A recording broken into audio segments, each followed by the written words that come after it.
DD किसान, बदलते भारत की शान।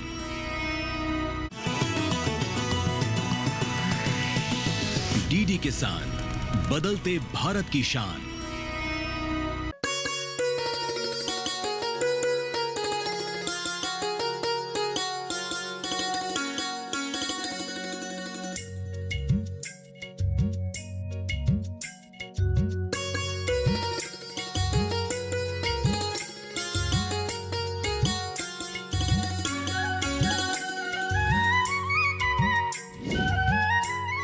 नमस्कार, आप देख रहे हैं दूरदर्शन किसान। कार्यक्रम सफल किसान में आप सभी का स्वागत है। मैं हूं मोनालिसा।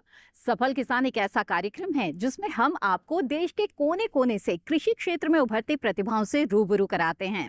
आज इस कार्यक्रम में हम बात करेंगे प्राकृतिक खेती करने वाले सुधीर कुमार की। प्राकृतिक खेती करने से सुधीर कुमार को जो सफलता मिली है, इसने सुधीर कुमार को अपने क्षेत्र में लोकप्रिय बना दिया है। सुधीर कुमार की खेती का अंदाज ही बिल्कुल अलग है और ये अंदाज कैसा है, ये जानने के लिए आइए रुक करते हैं उत्तर प्रदेश के सहारनपुर जिले के बिड़वी गांव का।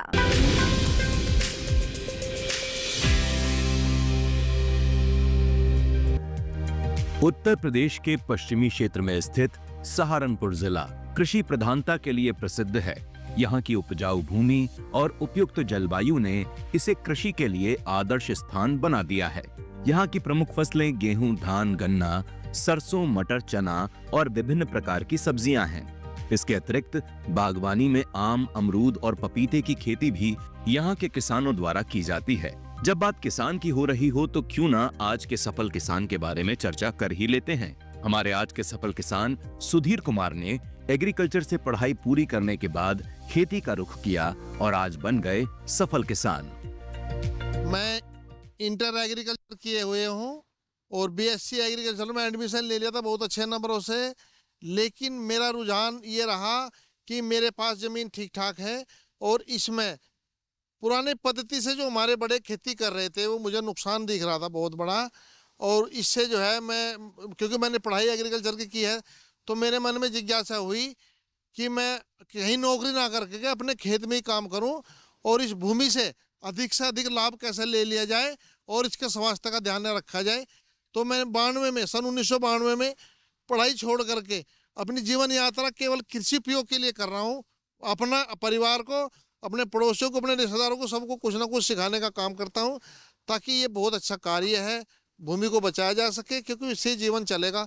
प्रकृति के अंदर अगर भूमि है तो जीवन भी संभव है, नहीं ये भी समाप्त हो जाएगा। सुधीर कुमार आज के समय में पूर्णतः प्राकृतिक खेती कर रहे हैं। सुधीर कुमार के लिए प्राकृतिक खेती करना काफी आसान हो गया है, क्योंकि वे नई नई पद्धति को अपनाकर प्राकृतिक खेती को सफल बना रहे हैं। सुधीर कुमार फसल चक्र का काफी ध्यान रखते हैं, क्योंकि फसल चक्र अपनाने से प्राकृतिक खेती काफी आसान हो जाती है। फसल चक्र का अर्थ है कि एक ही खेत में लगातार एक ही फसल उगाने के बजाय विभिन्न प्रकार की फसलों को क्रमबद्ध तरीके से उगाना।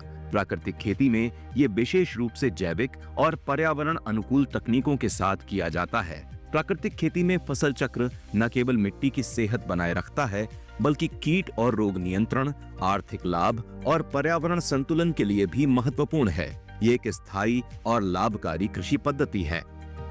किसान ने खेती का सही लाभ लेना है तो फसल चक्र का अपनाना बहुत जरूरी है।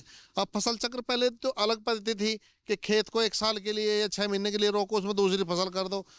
अब हमारे साइंटिस्टों के सहयोग से हमें एक नई खोज पैदा की है कि सह फसली करके, यानी कि अगर गन्ना है उसके साथ आप जो है दूसरी फैमिली की फसल उगाइए, जिसको हम सह फसली कहते हैं।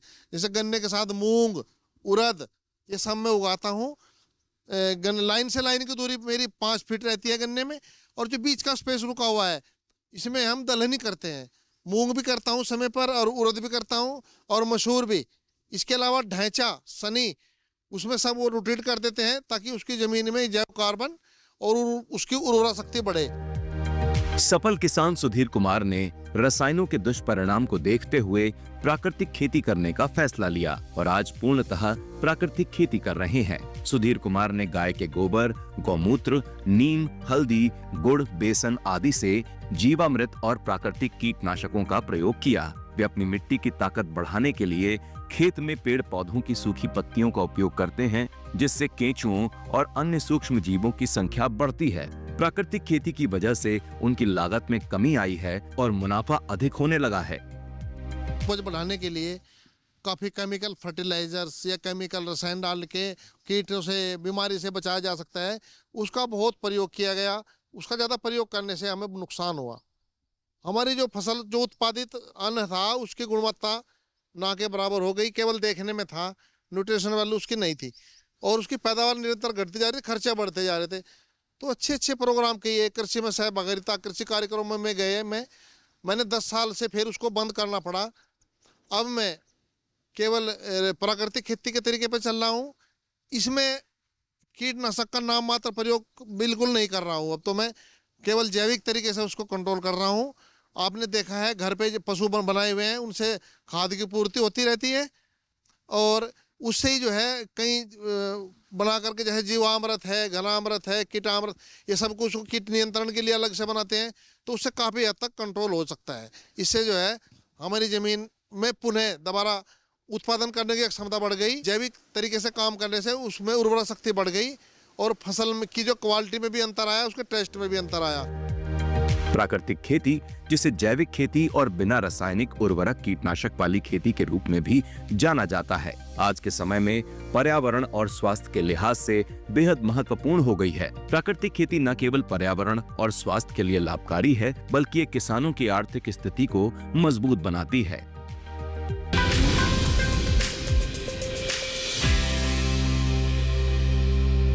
सुधीर कुमार की सफलता की ये कहानी आगे भी जारी रहेगी, लेकिन फिलहाल वक्त हो चला है एक छोटे से ब्रेक का। ब्रेक के बाद जानेंगे कि सुधीर कुमार अपनी खेती के लिए फसल अवशेष और गाय के गोबर को इतना महत्व क्यों देते हैं। आप बने रहें दूरदर्शन किसान पर।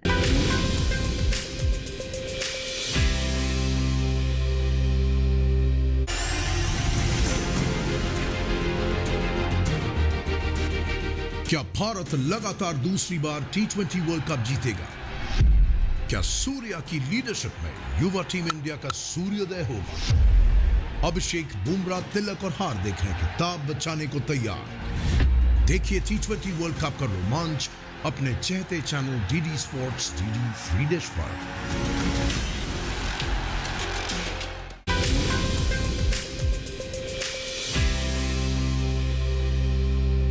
ब्रेक के बाद आप सभी का फिर से स्वागत है। आप देख रहे हैं कार्यक्रम सफल किसान, जिसमें आज हम बात कर रहे हैं उत्तर प्रदेश में रहने वाले सुधीर कुमार की, जो प्राकृतिक खेती करते हैं। जाहिर तौर पर प्राकृतिक खेती के दौरान उन्हें कई बातों का ध्यान रखना पड़ता है और ऐसे में खास तौर पे फसल अवशेष और गाय के गोबर का इस्तेमाल वो किस तरह से करते हैं, आइए जानते हैं।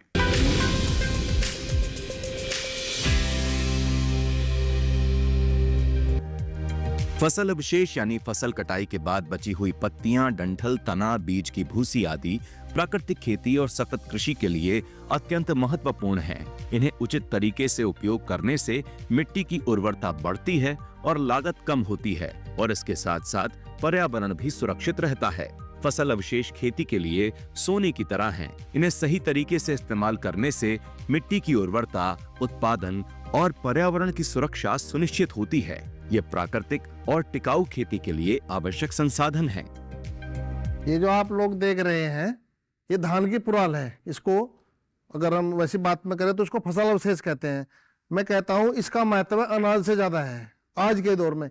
वो इसलिए क्योंकि पहले हम जो फसल उत्पादन करते थे केवल अनाज के लिए, अनाज लेते लेते हमें उसमें केमिकल डाल दिया बहुत ज्यादा। उसकी जमीन जो हमारी जीवित भूमि थी वो अब निर्जीव की दशा में चली गई।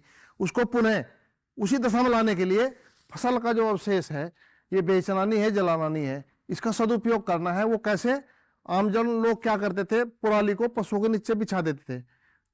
उसको बिछाने से जो कंपोस्ट बनती थी वो 1 वर्ष लेती थी। उसको भरने में, लोड करने में भी बड़ा कठिनाई होती थी क्योंकि वो फावले से नहीं भरती थी। तो उसके लिए एक तरीका अपनाया है। जिस मशीन से आप अपनी पशुओं का चारा काटते हैं उससे इसको भी काट लो। हफ्ता 10 दिन का एक बार काट करके उसको स्टोर कर लो और उसको सुबह शाम पशुओं के नीचे बिछाओ और अपना पशु बांध दो। पशु जो है उसमें अपना पेशाब, गोमूत्र, मूत्र वगैरह सब गोबर उस पर करेगा और आराम से बैठेगा और जुगाली करेगा। वो जितना भी पेशाब था, गोमूत्र या वो उसमें सब मिक्स हो जाएगा। वो सीधा अपना वहाँ ढेर पर ले जाइए, कंपोस्ट के ढेर पे, लगभग 1.5 से 2-2.5 महीने में बनकर तैयार हो जाएगा और उससे कई गुना उसकी गुणवत्ता भी बढ़ जाएगी। जो पुरानी परंपरा थी रेत पे से धार लगाने की, वो ज़्यादा ज़्यादा 1-2 कुंटल काटने के बाद वो फिर मोटी हो जाती है धार, उसको फिर रेती लगाओ तो किसान उसमें करने में असमर्थ रहता था। तो उसके लिए हमने एक तरीका अपनाया है कि गंडासों में ये यंत्र लेकर आइए, इसको हम ग्राइंडर बोलते हैं। बाजार में इसकी कीमत जो है 1200 से 1500 2000 तक है और ये मल्टीपर जितने भी हमारे कृषि यंत्र है सब में धार लगाने का काम भी करेगा। धान की कटाई के बाद बचा हुआ डंठल अक्सर किसानों के लिए एक मूल्यवान संसाधन बन जाता है। सफल किसान सुधीर कुमार धान के डंठल यानी धान के अवशेष को मूल्यवान बना रहे हैं। सुधीर कुमार धान के अवशेष को जलाते नहीं हैं, बल्कि उसे काट कर गाय के लिए बेड का इस्तेमाल करते हैं। आखिरकार इस बेड विधि का फायदा क्या है, जानते हैं सुधीर कुमार से ही। हमारे जो पशुशाला है उसके अंदर से जो बिछावन उनका गोमूत्र और ये फसल अवशेष सारा इकट्ठा करके हम इसको यहाँ पर इकट्ठा कर लेते हैं। उधर एक साइड से घेरना शुरू करते हैं, उसे घेरते घेरते सने सने ऐसे चलते हुए लास्ट में इधर आ जाते हैं। इससे क्या है, उठाने में जैसे हमें शुरू जहाँ से किया था वहाँ तैयार हो गया। ये कच्चा गोबर है, इसको 2 महीने में ये भी तैयार हो जाएगा। और एक और बताता हूँ मैं अपने किसान भाइयों से कि इसको एक साइड से शुरू करके लास्ट तक जाए, जहाँ शुरू किया था वो तैयार है, उसको खेत में डाल सकते हैं। इसका तैयार होने में 2 महीने का समय लगता है। और उठाने से पहले मैंने देखा होगा आपने कि जो पुरानी कंपोस्ट खाद है उसके ऊपर खरपतवार उग जाते हैं, वो सीधे जब हम खेत में डालेंगे तो ये खेत में चले जाएंगे। तो इसको खेत में जाने से बचाने के लिए उठाने से पहले लगभग जो है 10-15 दिन पहले एक ऐसे स्प्रे मार देना चाहिए खरपतवार नाशी का, जिससे सारा घास कबाड़ खत्म हो जाएगा, हमारे खेत में नहीं जाएगा। नहीं वहां जाकर के बढ़ेगा, ये हमें बहुत परेशान करेगा। इसलिए इसको उठाने से पहले खरपतवार नाशी का स्प्रे होना चाहिए, जैसे कि ग्लाइफोसेट। ये अब तैयार है, इसको हम उठा सकते हैं। इसमें 20-25 दिन या 2 महीने के बाद ये भी तैयार हो जाएगा। प्राकृतिक विधि अपनाना केवल कृषि तक सीमित नहीं है, ये स्वास्थ्य, पर्यावरण, आर्थिक स्थिति और सामाजिक जीवन को सुधारने में मदद करता है। किसानों के लिए ये टिकाऊ, सुरक्षित और लाभकारी तरीका है, जो न केवल आज बल्कि आने वाली पीढ़ियों के लिए भी फायदेमंद है। मैं अपने किसानों से बताना चाहता हूँ कि प्राकृतिक विधि को अपनाकर के अपनी खेती करो। इससे क्या होगा, जो हमारा खर्च हो रहा है वेस्टेज कीटनाशक में, आपका जो है कि दवाई डालने हैं अलग से, फिर हम भी बीमार हो रहे हैं, उसे खा करके हम भी बीमार हो रहे हैं, हमारे पशु बीमार हो रही हैं। इसका जो है हमारी कुल आय का लगभग जो है 40% हिस्सा दवाइयों में, हमारी दवाई हो चाहे हमारे पशुओं की हो चाहे खेतों की हो, उसे छुटकारा मिल जाएगा।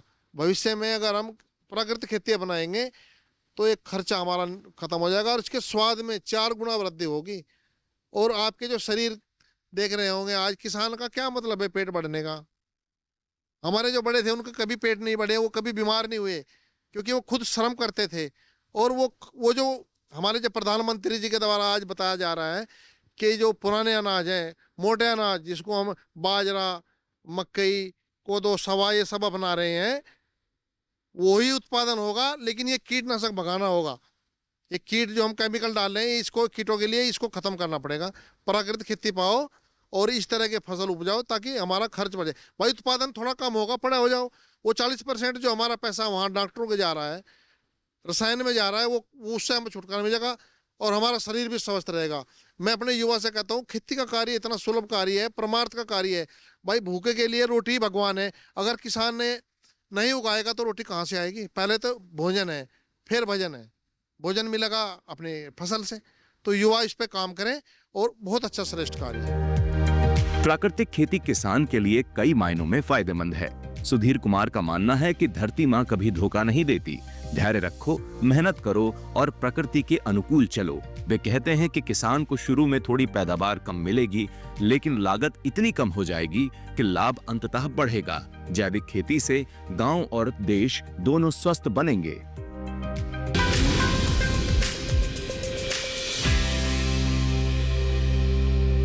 सफल किसान सुधीर कुमार से हम प्राकृतिक खेती के कुछ और गुर जानेंगे, लेकिन फिलहाल वक्त हो चला है कार्यक्रम में एक और छोटे से ब्रेक का। जल्द हाजिर होंगे, आप बने रहें दूरदर्शन किसान पर।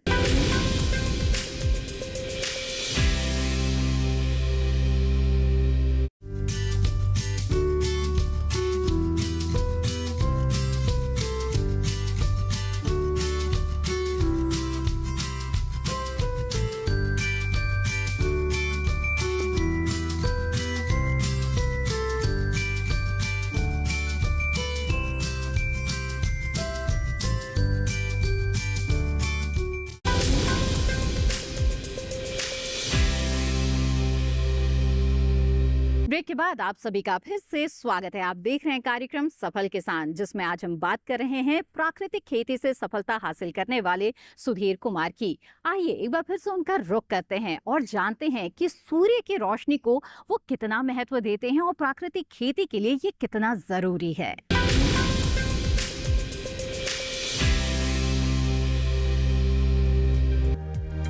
सफल किसान सुधीर कुमार गन्ने की सफल प्राकृतिक खेती कर रहे हैं। गन्ने की खेती में वे काफी अहम बातों का ध्यान रखते हैं, जिससे गन्ने की सफल खेती कर पा रहे हैं। उनका मानना है, फसल या गन्ने के लिए सूर्य की रोशनी सबसे पहले जरूरी है। सूर्य की रोशनी फसलों के लिए जीवनदायिनी है। ये प्रकाश संश्लेषण, वृद्धि, पुष्पन, फलन, कीट नियंत्रण और मिट्टी के पोषक तत्वों के संतुलन में अहम भूमिका निभाती है। बिना पर्याप्त रोशनी के फसल कमजोर और उत्पादन कम हो जाता है। इसलिए किसान को ये सुनिश्चित करना चाहिए कि उनकी फसल को दिन के प्रमुख समय में पर्याप्त सूर्य की रोशनी मिलती रहे।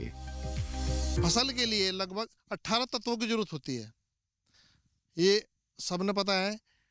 और 3 तत्व जो मुख्य हैं, मैं उनको अति मुख्य बताऊंगा, जिस पे हमें कुछ खर्च नहीं करना पड़ता। जल, वायु और सूर्य का प्रकाश। मैं तो इनको जो है, कोई भी साइंटिस्ट जो है साइलेंट रखता है, उन पर जिक्र ही नहीं करता। जो डीएपी है जो महंगी आएगी उस पर जिक्र होता है बहुत। डीएपी डालिए, इतना यूरिया डालिए, वो डालिए, कैल्शियम नाइट्रेट डालिए। जो ये चीज़ है इस पर ध्यान नहीं। मैं कहता हूँ इसका 80% रोल है फसल को तैयार करने में, इस पर कोई चर्चा नहीं होती। अब मैंने उसी पे काम किया।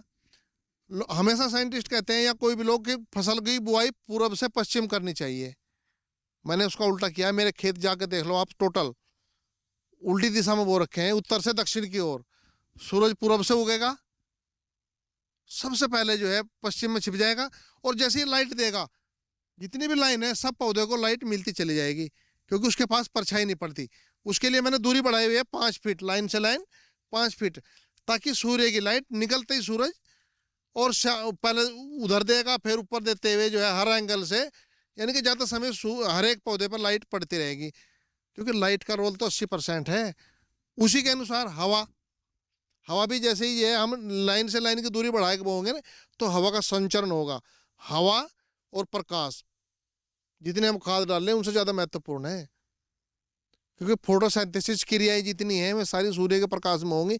खुराक हम कितनी डाल दें, सूर्य का प्रकाश नहीं मिल रहा तो पौधा नहीं एब्जॉर्ब करेगा, नहीं अटैक करेगा। तो उसको सूर्य का प्रकाश कैसे मिले? लाइन से लाइन की दूरी बढ़ाएं और इस दिशा में बोए कि सूर्य का प्रकाश लंबे समय तक मिलता रहे। सूर्य की रोशनी प्राकृतिक ऊर्जा का सबसे बड़ा स्रोत है। सूर्य की रोशनी फसलों के जीवन और विकास के लिए अत्यंत आवश्यक है। ये केवल ऊर्जा का स्रोत नहीं है, बल्कि फसल की वृद्धि, स्वास्थ्य और उत्पादन में भी अहम भूमिका निभाती है।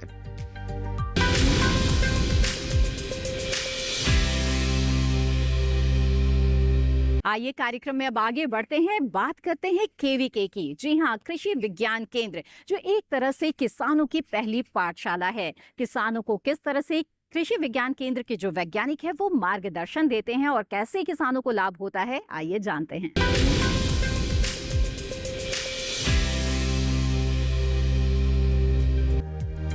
कृषि विज्ञान केंद्र किसानों के लिए एक आधुनिक और व्यवहारिक शिक्षा का केंद्र होता है, जो खेती के नए तकनीकी ज्ञान और प्रशिक्षण को सीधे खेत तक पहुंचाने का काम करता है। ये केंद्र किसानों को सिद्धांत और व्यवहार दोनों का प्रशिक्षण देता है और उन्हें उत्पादन लागत और कृषि प्रबंधन में सुधार करने में मदद करता है। सफल किसान सुधीर कुमार के लिए भी केवीके काफी फायदेमंद साबित हुआ।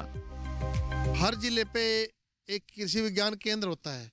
मेरी सबसे पहली पाठशाला वही रही, क्योंकि मुझे ये शुरू से जिज्ञासा रही कि भाई कहीं कोई एक ऐसा स्थान मिले जिसमें खेती संबंधी नवीनतम तकनीकी जानकारी दे और मैं उस पर चल पड़ूँ। तो मैं खोज करते करते कृषि विज्ञान केंद्र पहुंच गया सन 1992 में, और जब से आज तक मैं कृषि विज्ञान केंद्र के संपर्क में हूँ, कृषि विश्वविद्यालय के संपर्क में हूँ। दिल्ली ICR कोई प्रोग्राम अगर होता है ना, कृषि कार्यक्रम, उसमें मुझे जाने का अवसर मिलता है। और मेरे काम को देखते हुए सभी साइंटिस्टों ने मेरा काम देखा है, एंड मेरे पास वीडियोग्राफ भी हैं, वो लोग भी आते हैं कि मेरा जो किसान की जो परंपरा पुरानी थी उससे हट करके जो काम किया है, जैसे सह फसली का है, गन्ने के साथ मिर्च लगाई, गन्ने के साथ मैंने आलू लगाया, गन्ने के साथ मैंने प्याज लगाया, लहसुन लगाया, ये सब लगाता रहता हूँ। तो इससे जो है लेकर के मुझे बड़ा सम्मानित किया है। मुझे कई बार अवार्ड मिले हैं। इनोवेटिव फार्मर का मेरे पास अवार्ड है, अन्य 10-12 है। खास करके मुझे गन्ने का ज़्यादा रहता है, क्योंकि मेरा गन्ना बाहुल्य क्षेत्र है। 80% लैंड में मैं गन्ना करता हूँ। काफ़ी जितने शुगर मिल हैं, शुगर इंडस्ट्री है, उनको जो है वो मेरे खेत पा करके पूरी टीम को ले करके आते हैं और मुझे मेरे से कुछ जानने की कोशिश करते हैं। मैं उनको बताता हूँ।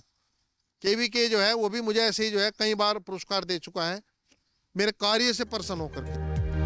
कृषि विज्ञान केंद्र सहारनपुर किसानों के लिए ज्ञान, तकनीक और संसाधनों का पुल है। इसे सीधे कहा जाए तो ये केंद्र किसानों और आधुनिक कृषि विज्ञान के बीच सेतु का काम करता है। भारत की कृषि अधिकतर छोटे और सीमांत किसानों पर आधारित है। ऐसे में नई तकनीक, प्राकृतिक खेती और बेहतर उत्पादन के लिए जानकारी का होना अत्यंत आवश्यक है।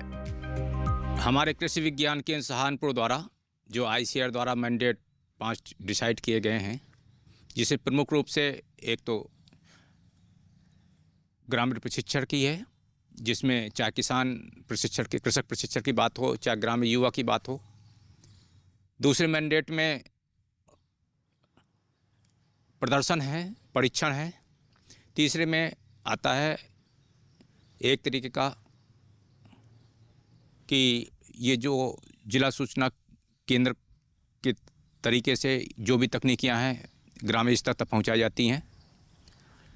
तो इस तरीके के 5 जो मैंडेट हैं, उसमें प्रमुख रूप से जो हमारा कृषि विज्ञान केंद्र काम कर रहा है, जो क्योंकि ये गन्ना बेल्ट है, गन्ना के साथ सही फसली में अच्छा काम कर रहा है। संबंधित विभागों का भी बहुत अच्छा योगदान है। दूसरा यह है कि पशुपालन में है। पशुपालन में बहुत सी ऐसी चीज़ें हैं, जैसे कि अगर आप न्यूट्रिशन डिफिशिएंसी है, जिसमें उसमें कहीं ना कहीं उसके प्रोडक्शन पर, उनकी जनरेशन पर निश्चित रूप से प्रभाव दिखाता है। कुछ ऐसे भी ग्रामीण भाई हैं जो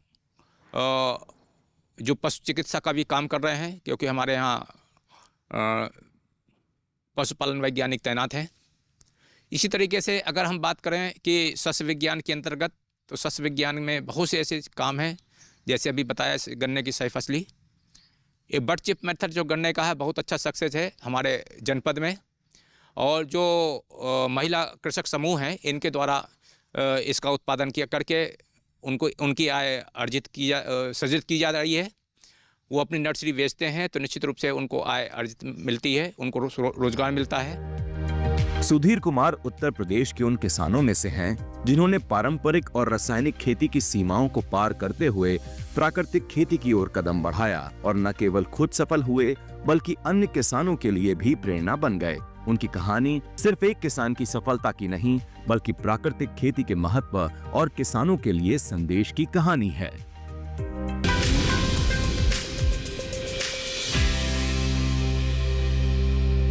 तो सफल किसान कार्यक्रम में आज आपने जाना कि किस तरह से प्राकृतिक खेती के जरिए सुधीर कुमार ने अपार सफलता हासिल की है। अपने क्षेत्र में वो लोकप्रिय बन चुके हैं और उनकी अलग पहचान बन चुकी है। उनको देख के अब कई और लोग भी प्रेरित हो रहे हैं प्राकृतिक खेती के लिए। हमें उम्मीद है कि ये सभी जानकारियां आपके भी बहुत काम आएंगी।